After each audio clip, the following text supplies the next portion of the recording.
1997 April 14 తారీఖు నాడు అంబేద్కర్ జయంతి రోజు గౌరవ నారావారిపల్లె నుంచి ఈ ఉద్యోగ ప్రస్థానంలో మా తల్లిదండ్రుల దీవెనలు, ఈ వర్గీకరణ లక్ష్యం నెరవేర్చడంలో గౌరవ చంద్రబాబు నాయుడు గారి తల్లిదండ్రుల దీవెనలు కూడా మాకున్నాయి.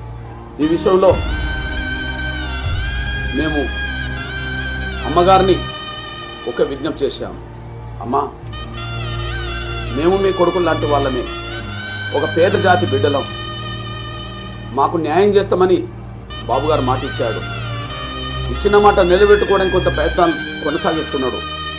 అందుకు అనుగుణంగా రామచంద్ర కమిషన్ కూడా వేశాడు. కానీ కమిషన్ రిపోర్ట్ రాకముందే మేము వర్గీకరణ జరగనీయమని చెప్పి అక్కడ అడ్డంకులు కల్పిస్తున్న వాళ్ళు చాలామంది ఉన్నారు. అడ్డంకులకు కలగకుండా తల్లిగా మీరు బాబుగారికి కూడా చెప్పండి అమ్మా అని చెప్పి మేము విజ్ఞప్తి చేశాము.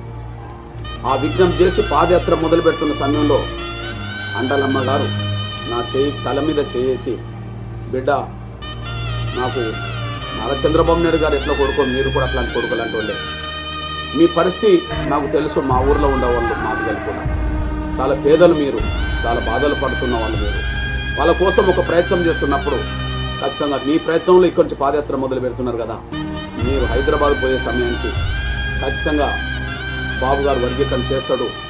నేను తల్లిగా బాబుగారికి చెప్తాను, నీకు ఒక పెద్ద తల్లిగా నీకు హామీ ఇస్తున్నా అని చెప్పి ఆమె చెప్పడం జరిగింది.